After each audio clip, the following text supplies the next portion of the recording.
में बीएसपी नेता की हत्या कर दी गई है। लगातार फायरिंग की गई। बदमाशों के द्वारा ताबड़तोड़ फायरिंग करने के बाद उनकी हत्या कर दी जाती है। बदमाशों ने कार पर ताबड़तोड़ फायरिंग की थी। बीएसपी नेता हरविलास रज्जू माजरा की हत्या कर दी है। हरियाणा के बीएसपी प्रदेश सचिव थे रज्जू माजरा और बालक के नारायणगढ़ में बसपा नेता हरविलास रज्जू माजरा की गोली मारकर की हत्या की गई है। उन पर करीब 4 बदमाशों ने ताबड़तोड़ फायरिंग की। 5 गोलियां जो है वो नेता के सीने में लगी। उनके साथ उनके 2 साथी भी घायल बताए जा रहे हैं और इस वारदात को उस समय अंजाम दिया गया जब बसपा नेता अपने साथियों के साथ अहलूवालिया पार्क के पास अपनी कार में बैठे थे। इसी दौरान कुछ नकाबपोश बदमाशों ने उन पर गोलियां बरसा दी। ये 3 तस्वीरें आपको दिखा रहे हैं जो अंबाला में गोलीबारी हुई थी उसकी तस्वीर। बीएसपी नेता जिनकी हत्या कर दी गई है और अब आरोपियों की तलाश की जा रही है पुलिस की तरफ से। तो ये 3 तस्वीरें किस तरीके से ये पूरी घटना हुई, घटनाक्रम को समझाने के लिए कि अंबाला में गोलीबारी होती है, नेता अपनी कार में बैठे होते हैं, उनके साथ उनके 2 साथी भी होते हैं, लेकिन इसी दौरान 4 बदमाशों के द्वारा ताबड़तोड़ फायरिंग की जाती है जिसमें 5 गोलियां बीएसपी नेता के सीने में लगती है, हरविलास रज्जू माजरा के सीने में लगती है, उनकी मौत हो जाती है। आरोपियों की तलाश की जा रही है। धरपकड़ करने के लिए पुलिस ने अभियान चलाना भी शुरू कर दिया है।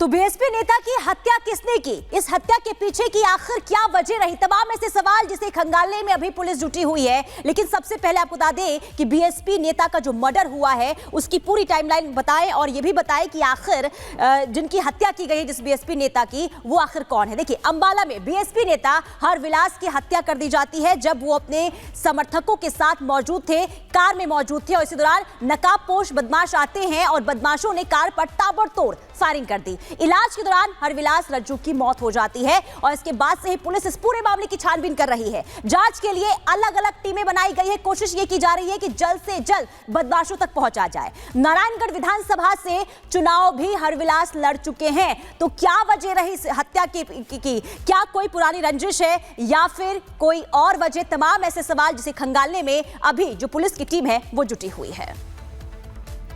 और अब खबर आपको मेरठ से बताते हैं जहां 50,000 का इनामी बदमाश ढेर कर दिया गया है। नईम उसका नाम बताया जा रहा है जिस पर 5 लोगों की हत्या के आरोप भी थे।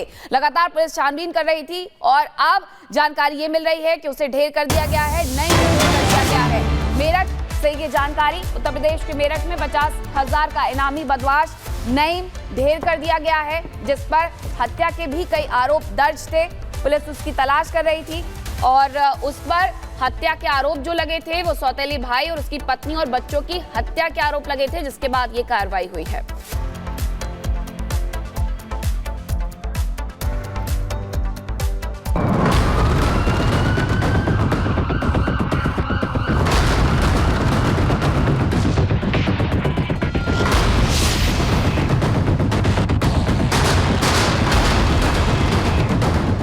यूपी में योगी राज है तो बदमाश कहीं लंगड़ाते दिख रहे हैं तो कहीं मारे जा रहे हैं। ऑपरेशन लंगड़ा चल रहा है तो बदमाशों में खौफ तगड़ा देखा जा रहा है। सबसे पहले बात दिल्ली से 78 किलोमीटर दूर मेरठ की करते हैं जहां 50,000 के नामी बदमाश नईम को पुलिस ने एक मुठभेड़ में ढेर कर दिया। ये जो हम आपको तस्वीर दिखा रहे हैं ये बदमाश नईम की है जो पुलिस के लिए इतना बड़ा सरदर्द बना था कि पुलिस ने इसे पकड़ने के लिए 50,000 रुपए का इनाम तक घोषित कर रखा था। नईम ने हाल ही में 9 जनवरी को एक बड़े हत्याकांड को अंजाम दिया था। उसने अपने सौतेले भाई और उसके पूरे परिवार की हत्या कर दी थी। नईम पर पति पत्नी और 3 बच्चों की हत्या करने का आरोप लगा था जिसके बाद से पुलिस को नईम की तलाश थी और आखिरकार पुलिस नईम का पीछा करते हुए पहुंच गई। पुलिस ने नईम को सरेंडर करने को कहा लेकिन जब उसने सरेंडर नहीं किया तो पुलिस ने गोली चलाई और नईम की मौत हो गई। लिसाड़ी गेट में एक घटनाक्रम हुआ था जिसमें कि पति पत्नी और उनके 3 बच्चों की जघन्य हत्याकांड किया गया था। इसमें वांछित अपराधी नईम जो कि 50,000 रुपए का इनामी अपराधी भी था और काफी समय से पुलिस को इसकी तलाश थी, उसका आज पुलिस कार्रवाई में गोली लगने से उसकी मृत्यु हुई है।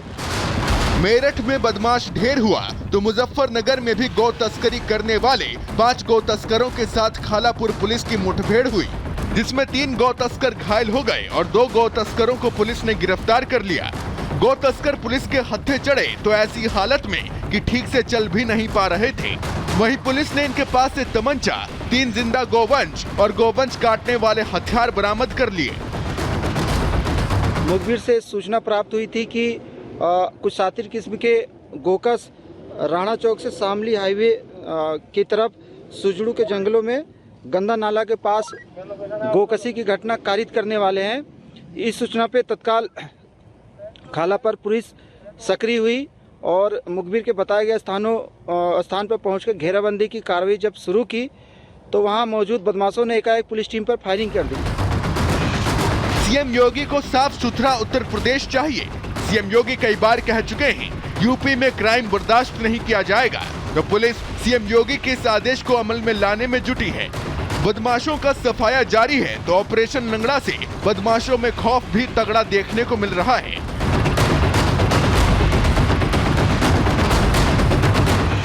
Bureau report, Republic Bharat.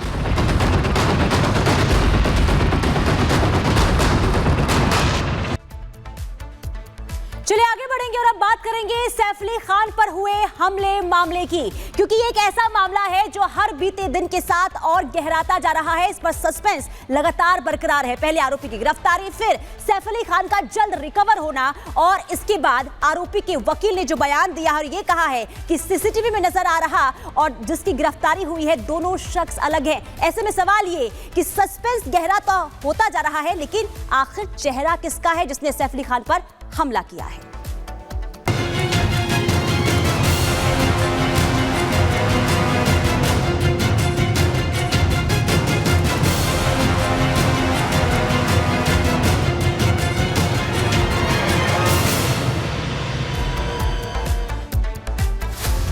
तो सैफ अली खान मामले में कल आरोपी को कोर्ट में पेश किया गया था। 29 जनवरी तक रिमांड पर भेज दिया गया है, लेकिन इन सब के बीच आरोपी के वकील ने बड़ा दावा कर दिया है कि जो सीसीटीवी फुटेज पुलिस के द्वारा उपलब्ध करवाए गए हैं उस सीसीटीवी फुटेज में अलग है और जो आरोपी है वो अलग है।